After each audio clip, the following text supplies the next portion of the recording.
So let's start with the base, and I have a really cool piece of kit. So this is from the Magister Ammon kit from Forge World.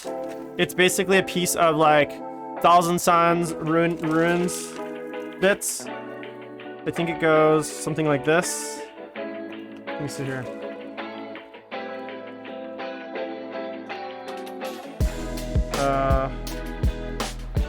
Something like that, right? And then Magister Ammon goes on it.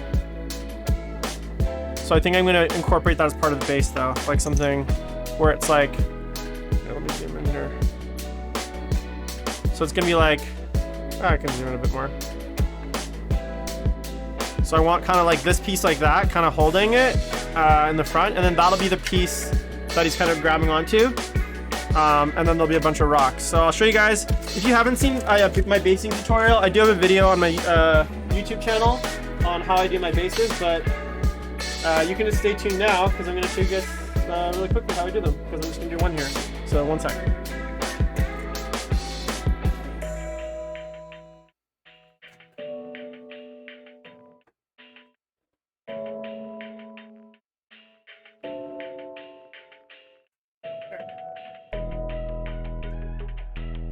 Okay, so I got a few things here. Let's see, I got the base, I got a piece of cork, I got this little, I just found this with my cork, so it's a piece of the Chaos Gate terrain piece, and then I got this these resin marble things, which will add to it. These are from Secret Weapons. They're like runic columns, broken ones. I don't know how to speak paper in there. So I'm gonna throw some of those on the base. So what I'm gonna do, and then what I need is this stuff here. This is Elmer's Pro Bond. This is kind of like I don't know, it's like a carpenter's something. I'm not exactly sure what it's made of, but it's like a wood filler. It drives super hard, it can sand it. So I'm gonna start with, get this little guy. I just have like this wood tool, okay? So let's get to it. So this is kind of how I plan them out.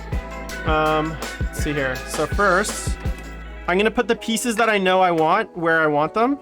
So like for instance, I want this piece up at the front there. So, but I don't want maybe all this. So maybe what I'll do is I will cut through that just to get it down to this like bit of rubble. So let me get my saw. Where's my hobby saw? Let me grab that one quick.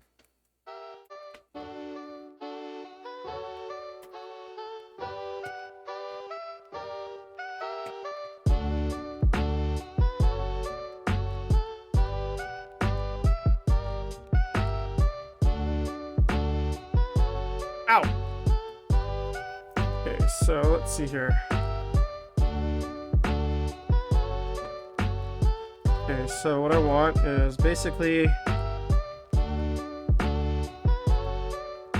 like from there below.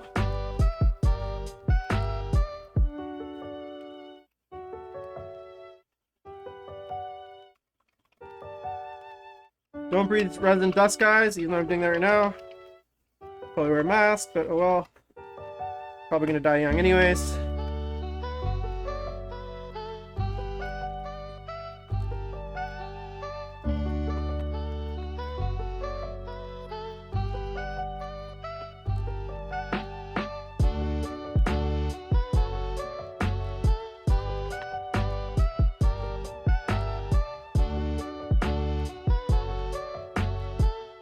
I have a Dremel, but I really don't want to pull it out. That would make this really easy. Just use the cutting wheel. And that's a lot of work for one thing. I could probably just use clippers to like break this off at some point, but that's not fun either.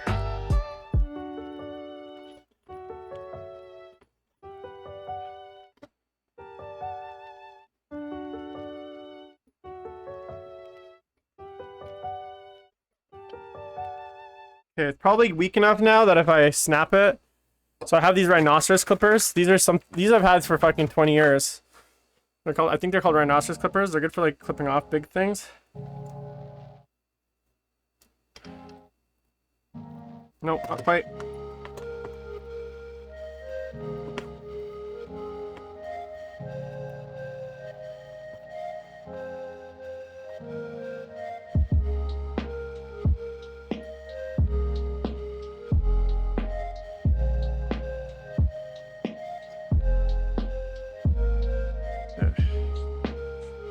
I can get it up now.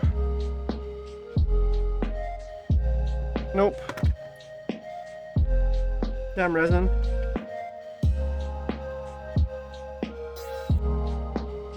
Ah. What are you guys working on? Let me know in chat.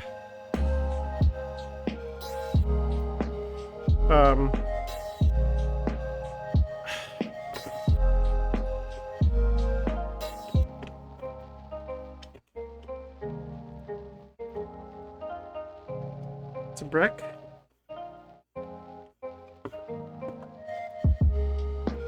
Yeah.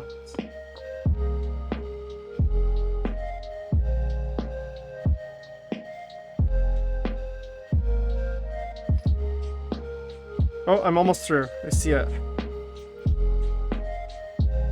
There we go. Boom. All right.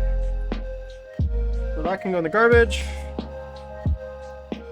Get rid of all this resin dust. Nice. Yeah, I actually think so. Like, so thinking about the Thousand Sons book, one of the big things is like lack of like high damage weaponry. So I really do think having I'm actually at first I was like, you know what, the Hades autocannon is much better than the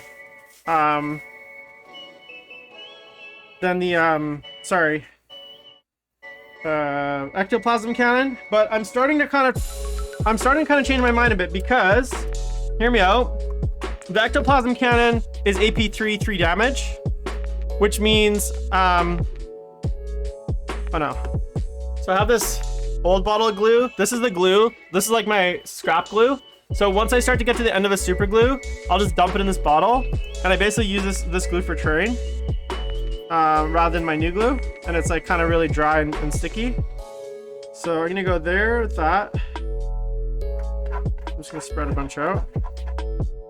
So that's gonna stick there.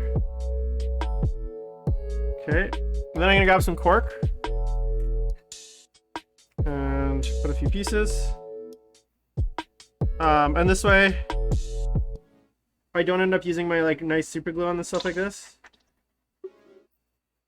And yeah, I'm using super glue, not white glue. So then I'm gonna take some few pieces like this and just kind of build a little, I guess, platform here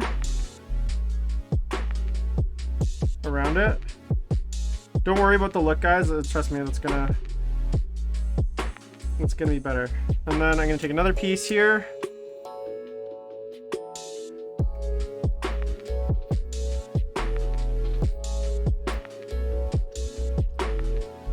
Okay, it's gonna go like that. Okay, so I'm gonna leave that to dry for a sec. Take a few pieces like this, plug them in.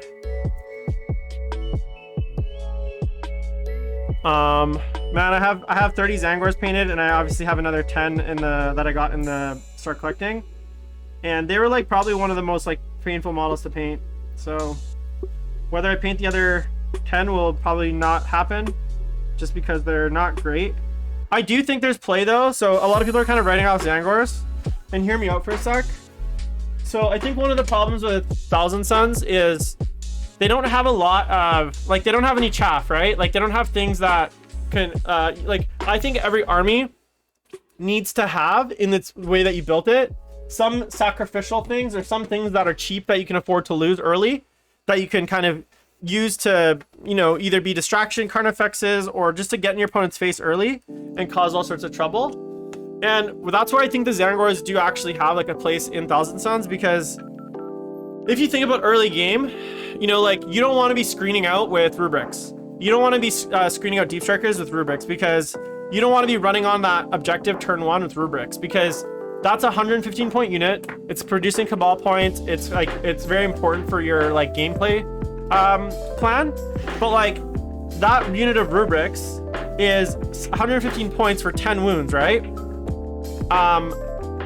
And with all the damage to weaponry, that could very easily die in like one shooting phase. Plus they only move 5, right? So they're not very fast, and you're already gonna have like 2 or 3 units. So for me, having like either 2 10-man units of Zangors in every list, just to be there for like like say I'm playing a mirror match, right? I don't want their smites going directly into my rubrics. I want something to eat smites. Say they're playing an aggressive melee army. I want things that I can throw up into the lanes to stop them from getting to me, like move block.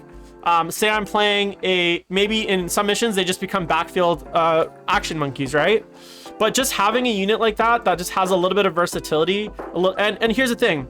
Yes, they're not as resilient as rubrics, but here's for 70 points, you get T4 and a 5+ save. That's actually quite resilient given their points cost. Like there's not a lot that has that level of resiliency. 2 attacks at strength 4 AP1. So for me, always over cultists, rubrics are worth it. And then second, I just think that like having that like unit that you can maybe like advance turn 1 warp time up, right, with a cheeky warp time, and get on like an early objective and just force your opponent to kind of have to come to it. Yeah, okay, you're right. They are 6 inches now, but also they don't have a banner. Okay, all right. So now we're at this stage of the ugly base competition. So what I'm gonna do is I'm gonna grab my oh, that's the wrong one. This is my what it looks like. It's quite dry, so I'm just gonna throw a little bit of water in there with my and just mix it up.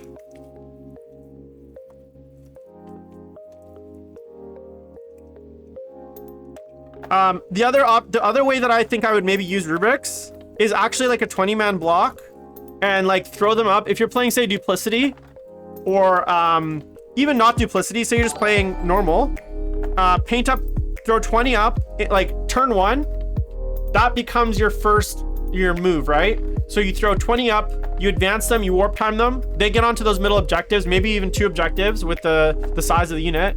You throw a Weaver on them, and you throw a Glamour on them, and then you kind of hide the rest of your stuff in waiting in like strategic spots.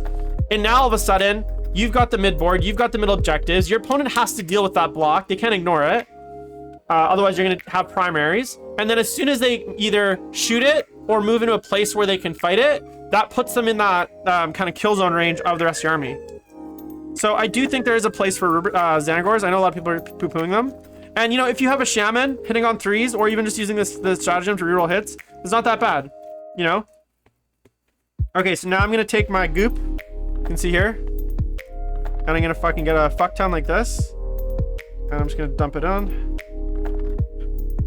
And I'm just going to use my paddle to kind of spread it out. So I do this for my small bases and my large bases, but I'm just showing you guys kind of how I do a large base. And I'm going to use this to kind of hide the cork, because I don't really want the cork showing, or I don't want it looking like cork.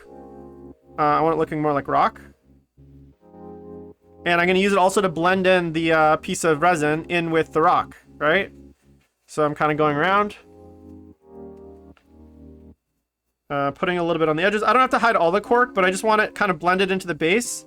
And I want to hide the edges of the cork so it just doesn't look like cork. Plus what this does is when it dries really hard, it actually protects the cork from chipping. And it provides a hard surface for you to actually glue your model in, and you're not gluing it into like the cork, which is can tend to break off sometimes.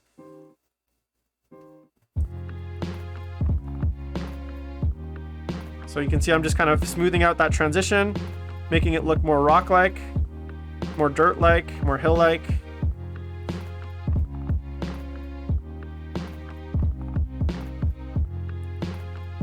Just like that. Yeah, and that's the other thing is you don't have a lot of board presence with just rubrics. The Zangors are good to help give you that board presence, to just create zones. Like if you're playing a deep strike army, you don't want to be throwing your rubrics up to get slaughtered by their deep strikers. Like you want Zangors to be their screening unit, you know?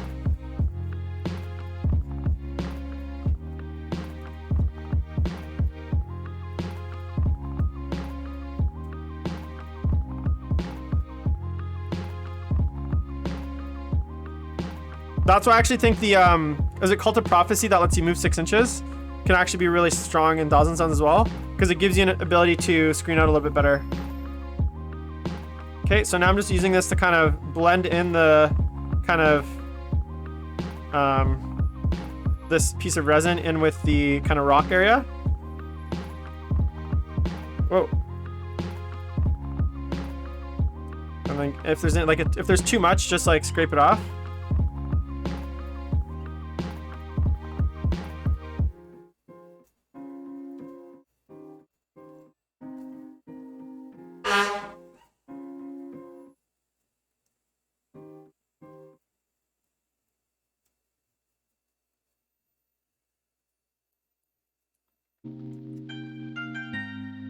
Alright, just clean off the edges. You don't have to worry about the edges too much right now, because once it's dry, you can kind of just sand it off. And that's it. That's kind of like our rocky little base for Forge Fiend.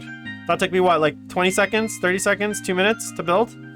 And I'll actually do that for all my Marines as well.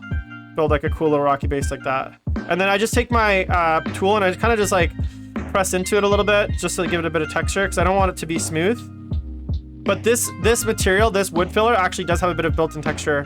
And then we're gonna put some sand on it. We're gonna put some static grass. By the time you're all said and done, you're gonna have like a nice little rocky base.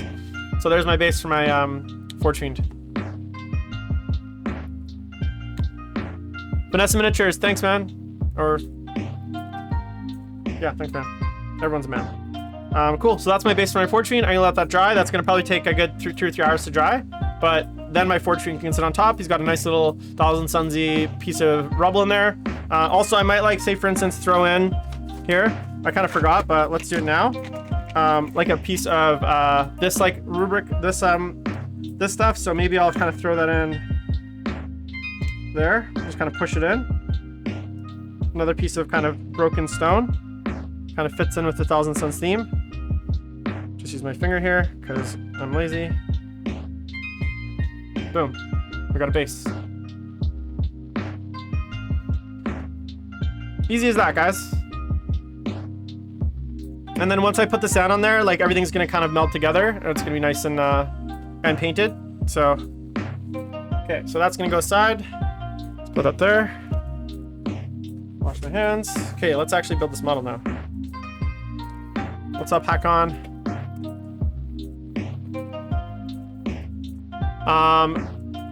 Reclamation asks, I just got my 1,000 Sun Start collecting box and 2 sets of rubrics. And the new Hexfire box. Is there anything else I could need? Yeah, man, there's fucking fuck ton you could need. That's like, that's not an army, but I would just start with what you have. I'd probably definitely pick up at least another